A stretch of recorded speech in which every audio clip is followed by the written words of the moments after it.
Hello, everyone, and welcome to this edition of Phillies Talk. It's a special Phillies Talk edition, welcoming in the New York Mets to Philadelphia, and a very special guest tonight.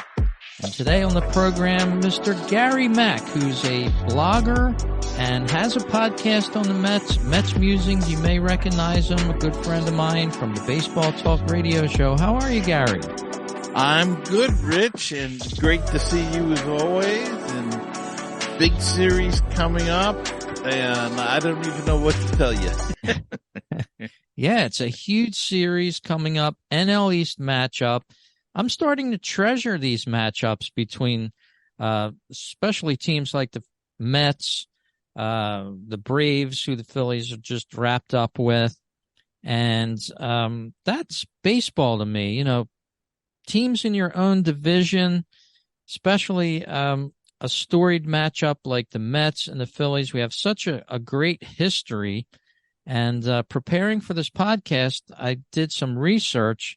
So I'm going to be sprinkling in some of those research aspects tonight, and as well as tuning into our listeners here on Phillies Talk. And you're going to simulcast this on the Mets Musings, apparently. So we'll be sharing back and forth a little bit about both teams in the modern era. But you know what? I had a chance to go to a Mets database, and it's called Ultimate Mets Database. I'm sure you're probably familiar with it. Yes. Excellent site. Because I wanted to go back to the very beginnings of Mets versus Phillies. Of course, the Phillies go back to the 1883 season, but the Mets started fairly recently, 1962. And the first game between the Mets and the Phillies was April 27th, 1962. And the Phillies ended up winning that one 11-9. So a little trivia question for you guys out there. If you're a Mets fan listening, or you're, of course, a Phillies fan listening to Phillies Talk podcast, that was the first score between the Mets and the Phillies way back in April 27th, 1962. And Gary, I think you remember that season. I remember that season. I don't remember that specific game, but I do remember the 62 season. And it was not a great season, but it's really where the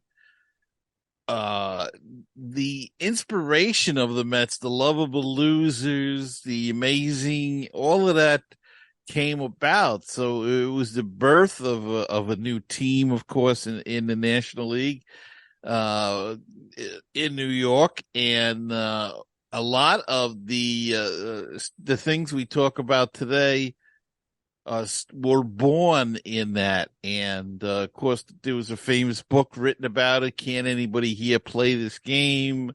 And, it was just a bunch of characters, playing for the Mets. And of course, Casey Stengel was the manager, and he was reported to have fell asleep during games in the dugout. And it was just, they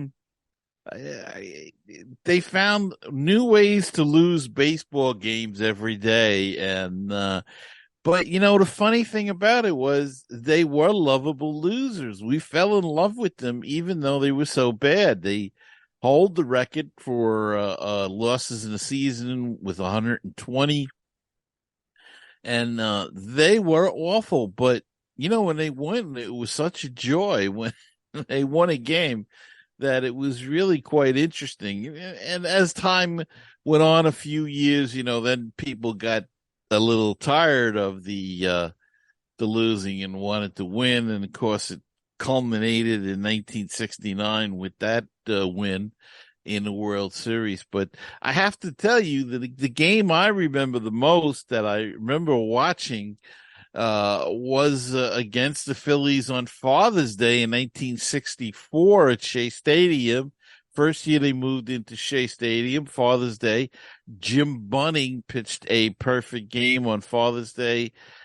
In the first game of a doubleheader, a lot of people don't remember that, but it was the first game of a doubleheader. John Stevenson of the Mets made the final out on a strikeout, and I do remember that, and I have to confess that once you knew they were going to lose in the ninth inning when it was 2 outs, you were rooting for him to get that last out. It's the first time I had ever seen a no hitter pitched. Because before that, the television wasn't that big. I mean, we'd hear it on the radio, and usually the next day, because I was a kid, I was in school.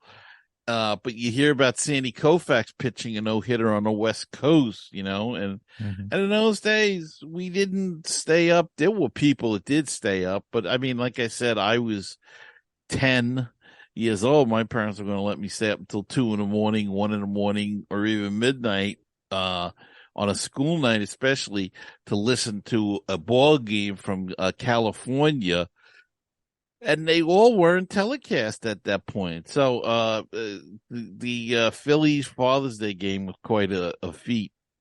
Yeah, that goes way back. And as you said, no hitters, perfect games. They're very rare in baseball. Little Mets Phillies history as they're about to kick off their second meeting of the 2023 season. And incidentally, way back in 1962, the two teams played 19 times. This year in 2023, they'll only face one another 13 times with the reduced amount of NL East action due to the fact that every team must play one another team in baseball this year. So we get shortchanged a little bit on that nice rivalry. But starting tonight, Friday night, June 23rd, a great matchup. Phillies Mets for the weekend. They're in Philadelphia. All-time record, Mets versus Phillies. Phillies hold a little edge still, 541 and 516 since it all began back in 1962. All-time at Philadelphia's Citizens Bank Park. The Phillies are at a deficit right now. They have 81 wins and 94 losses. And the last time these two teams met, the Phillies and the Mets, was at Citi Field earlier in the year in May. And now the all-time record for the Phils at Citi Field is only 55 and 72. So especially the last couple years, the last 2 years, the Mets have almost owned the Phillies. And that's an amazing feat that they're currently on. Yeah, and it's been true, but this year's been such a how can we say it, a wacky season in a way with both teams. Both teams have struggled with pitching, starting pitching, and we thought that that was going to be the strong point more or less. The Phillies with Aaron Nola and Zach Wheeler, and then they added Taijuan Walker, and then, of course, the Mets had Scherzer, and they added Verlander, and they had hoped that McGill and Peterson would come back, and they had Carrasco another year, and they signed Jose Quintana, and then it all kind of just fell apart. Especially for the Mets, Quintana had a rib injury that then they discovered a tumor, I believe it was, on his rib, and now he had surgery. He won't be back for a couple of more weeks. Scherzer and Verlander have not pitched well at all. Verlander has had spurts, as has Scherzer, but when they pitch well, they're not getting the run support. And when they get the run support, today was a good example. They lost the game 10-8. They scored 8 runs, but the bullpen couldn't hold the lead. Nor could the starting pitcher, who was out by the third inning. So it was one of those wacky games today. But the Mets seem to be going, one step forward. They win a game, then they lose 2, or 3, or 4, and then they win a game, and they're just not putting enough together. No streaks yet. I think the longest winning streak they had was 5 games. And, you look around baseball, Cincinnati's in first place. They put together a 10-game streak. We all remember last year Atlanta had the big 14 games streak to get back into the race.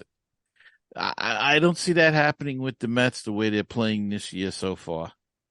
Yeah, then you mentioned the Braves. They just beat the Phillies. The Braves and the Mets, game one of their series, they both came in with a 6-game winning streak. The Braves won that one, so they have now 2 winning streaks of 7 games or more here in 2023 to the Braves. So it looks like it's heading back to the Braves type of year for the NL East, but the Phillies and the Mets are still in it despite having a very similar story of 2023. Everything you said about the Mets, you could say about the Phillies. When the pitching happens, the hitting doesn't. Then when the, vice versa happens. And, the bullpen will come in and be less than stellar usually, as it was with, game one of the Braves series. But, as a matter of fact, the Mets have won 12 out of the last 15 meetings between the Phillies and the Mets. So that's a considerable amount. That's a domination of a team, I believe, as we head into the second series. Why don't you talk a little bit about Pete Alonso? Is he back for the Mets? I think he's been doing pretty well for them. Well, Talk a little bit about him. Pete Alonso's had a pretty good year, but the month of June he's been awful so far. He got hurt at a few games ago and sat out. I think he missed 8 games. Has been back for like 3 now and has done absolutely nothing. I think he came back too soon. I don't think he's ready to go. I think personally, I think he should have went on a rehab assignment just to get your swing back, if nothing else, just to see some live pitching in game action. But of course, he didn't want to go, so they weren't going to force him. But he's been struggling a lot. Francisco Lindor, if I could go and talk about some of the other guys, has been awful. But he has his spurts. He's driven in runs. He's hit three-run homers. I think he's got 12 homers or 13 homers.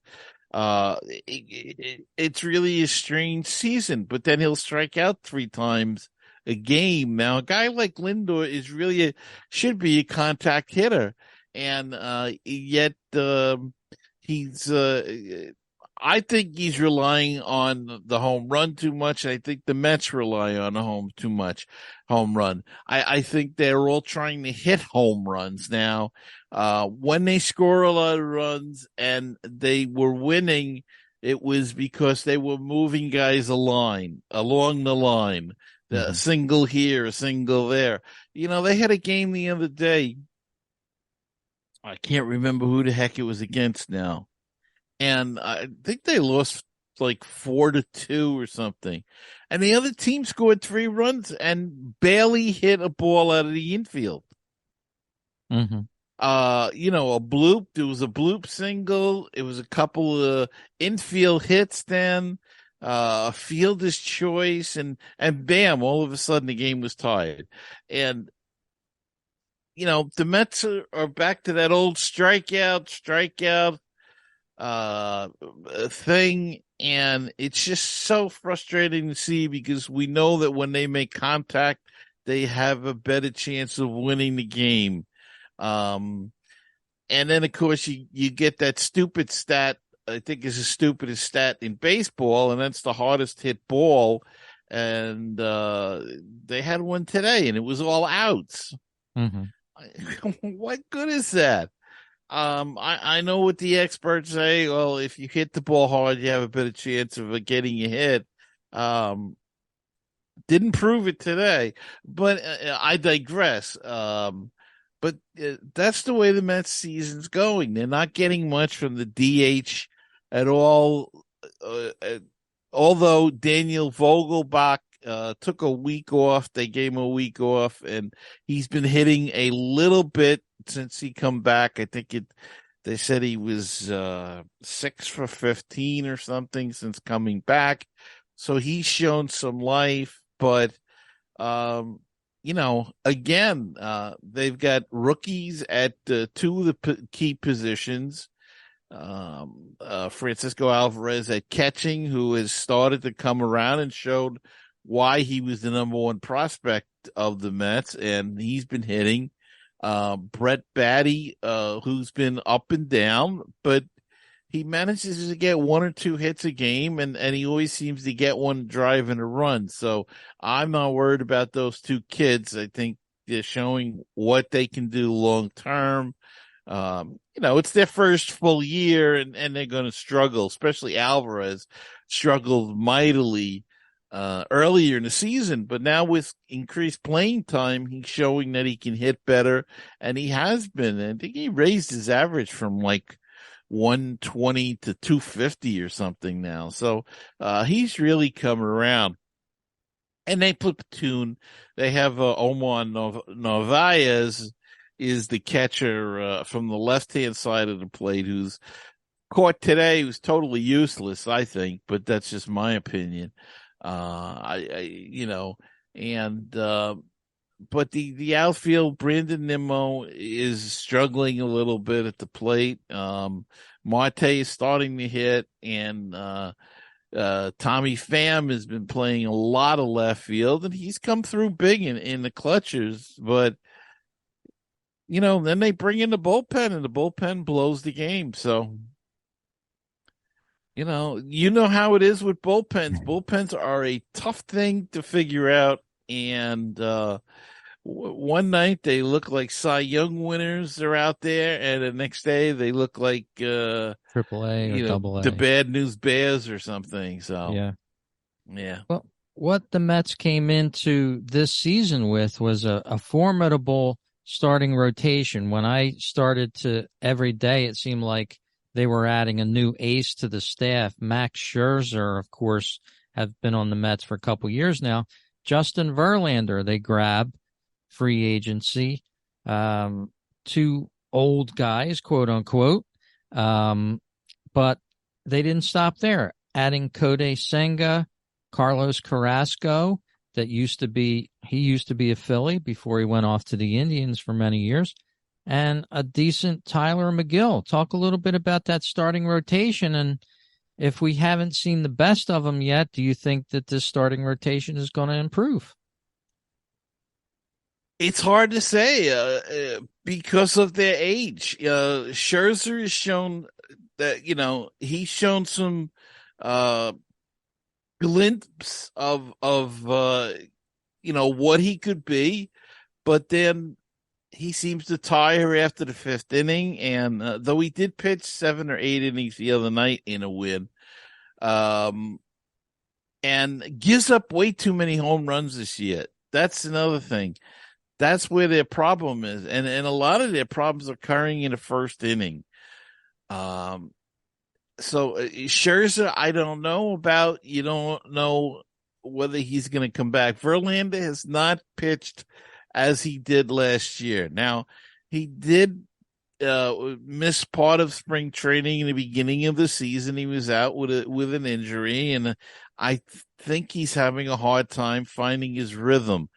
And I also think the pitch clock is throwing all of these pitches off. As far as the Mets going, the starting rotation, I just think they cannot adjust. They're not adjusting well to it.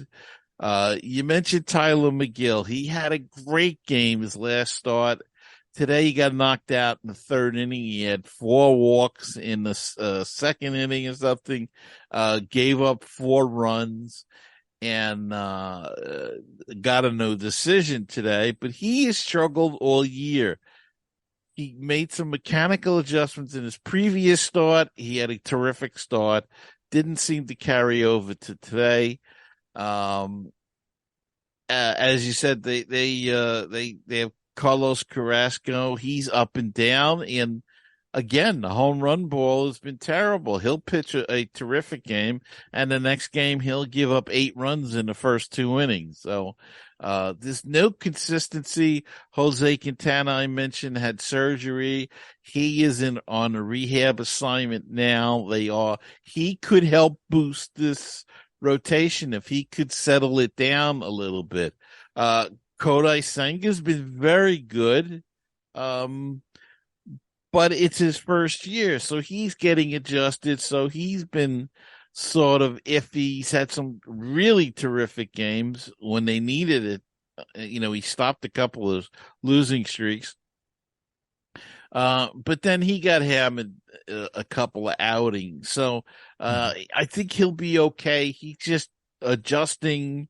I you know I hate to say it in the first couple of weeks or mid-June, but I think you're going to see better of him next year when he's more settled into the American way.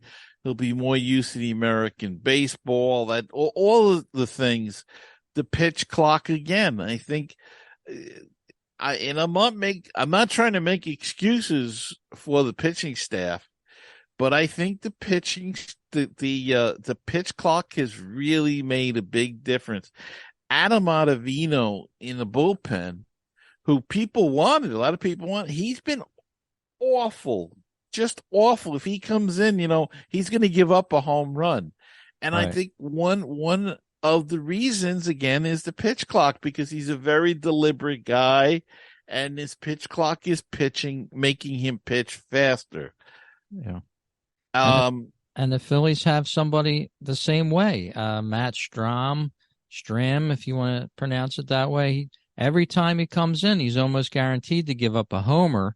But, they're still adjusting to this pitch clock, and it's been a hard adjustment for a lot of players, not just been the difficult. pitchers. Yeah. And what is the problem with Aaron Nola and Zach Wheeler that they're struggling so much this year? They both got their sixth win of the season. In fact, everybody's tied at 6 wins, I believe, for the lead on the Phillies. But they've been a victim of the long ball themselves. Aaron Nola especially. He'll pitch a couple good innings, then he gives up a 3-run bomb in the third time around the rotation. So then, or he's tied. The Phillies can't seem to score very much when he's on the mound. So that's been the issue for him. Zach Wheeler's been a little more someone that you could count on, so to speak. And recently they've both picked it up. So hopefully we'll see more of that. Wheeler had his last game that he pitched in Oakland with a narrow victory, mind you, 3-2 over the hapless Oakland A's, but a win's a win. And we're going to see some great matchups with this weekend series with the Mets. Kodai Senga going in the first game against Christopher Sanchez, which, he's been pressed into service by the Phillies as a starter. Typically a relief pitcher, but they've had to make him a starter, which he's been pretty decent at so far, but he's really not a starter. He's had 2 games started this year, 8.1 innings pitched so far, 10 strikeouts. So they're getting something out of him. Matt Stram they used last year as a starter, along with another bullpen reliever, Bailey Falter, who really had a good run for the Phillies as a starter towards the latter end of the 22 season. But now he's not part of the picture of the starting rotation. But Saturday's matchup's going to be equally as nice between the Mets and the Phillies. And then Sunday is probably going to be your marquee matchup, Max Scherzer going against Ranger Suarez. So I'm looking forward towards this series, Gary, and I'm hoping for an improvement from the Phillies, of course. And I'm just the opposite. I'm hoping for the Mets to get right the ship here and get going, because otherwise it's going to be a long season. But it is really a shame. You mentioned earlier that they're only playing 13 times, down from the 19 that they did in the previous years. And I just don't like that. I think you should play in your division. I don't care how dull or boring people say, oh, you see the same teams, but I don't care to play, you know, the Yankees and the Red Sox and the Texas Rangers. I don't really care. I like it the way it used to be years ago, where you saw those teams in spring training, the All-Star game, and not even a whole and the World Series if you got there. And you stay in your own league, and it was a much better brand of baseball. And I wish they'd get off this power home run hitting contest that they have to have 162 games. I have to add that I did criticize Alonso earlier. He did hit a 2-run homer today, but again in a loss. So, you know, but if you go on the Mets site, that's the big, Alonso hits two. Doesn't matter. He hit a 2-run homer. They lost the game. And to me, wins and losses are the bottom line. But anyway, I'm digressing here. But let me ask you a question if we still have some time left. Yes. And that is, what do you foresee for the Phillies in the trade deadline? Will they be buyers or will they be sellers? Well, if we were to have the trade deadline fairly soon, I think we'd be buyers. John Middleton, the main owner of the Phillies, a part of the group that owns the Phillies, wants a championship. He got a taste of it last year. I think he would be in to be a buyer. Phillies, in my opinion, need a little stability in the starting rotation. A lot of talk was, would they go for somebody as a starter? I think that's what they need at this point, definitely. But we'll see what happens down the road. But I would have to say that the Phillies are now they're about 9 games out of first. They're 3 games over 500 as of the time that we're taping this podcast for the Mets-Phillies series. So I would have to say they'd be buyers at this point. Not sure about the Mets. They're 13 and a half games back. As you mentioned, they lost their last game, but they'll have a day off before they start the Phillies series for Friday, Saturday, and Sunday. How about the Mets? Would they be buyers at this point, do you think? I think they would be buyers unless the bottom falls out, but I still think I'm I really believe that you can be both. I believe that you can try to better your team by getting rid of some people and trying to bring in talent as well. But I think they will try to be in buyers, but there is so much that they need right now. They need to get more offense in the lineup. They need to get some relief pitching. They have burnt out essentially the bullpen already. And that's part of the reason the bullpen has struggled as well.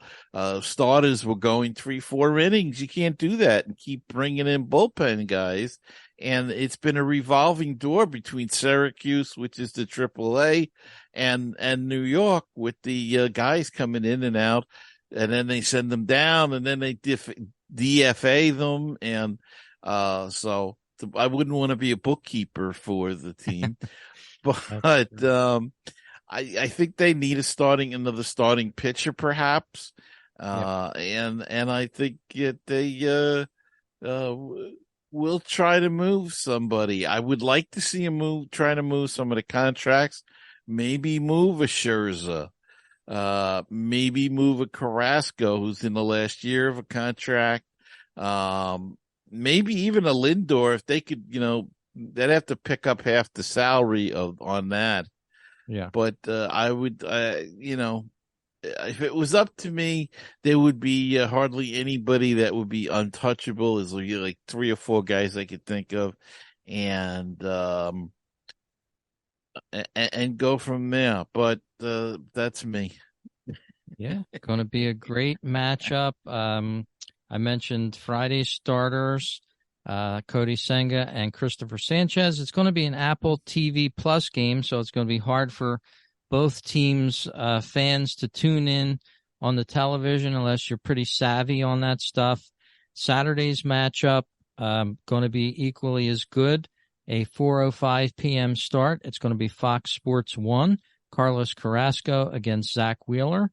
Sounds like a nice matchup on paper. And then Sunday, I think, is your marquee matchup. 1:35 p.m. is scheduled. Max Scherzer against Ranger Suarez. And Suarez has been dealing for the Phillies. He stayed toe-to-toe with Spencer Strider in Game 1 of the Braves series. Gave up just a couple of hits. Gave up less hits than Spencer Strider and still ended up not winning that game. Phillies dropped it, but I was very proud of him. It seems like he's on a different level already after coming back from injury. But, yeah, I'm looking forward to this matchup. I just want to keep Mark Canha away from the Phillies because he sort of demolished them in the last series. Well, with Suarez pitching and Sanchez, I don't know much about him. Is he a righty or a lefty? I believe he is, let me check, a righty. Relief pitcher. Bats left, throws left. So that's how much I follow him. But yeah. Then you're going to see Canha.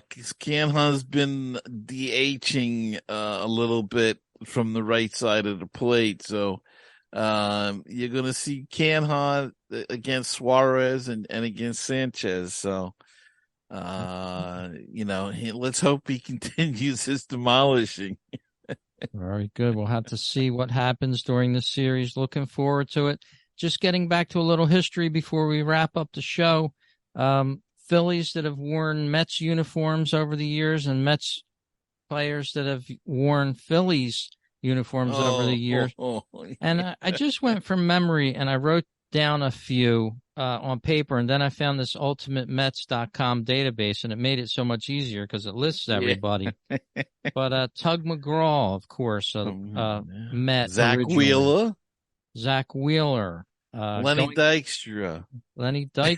John Stearns made the. John Stearns. Del Unser had yeah. Juan Samuel.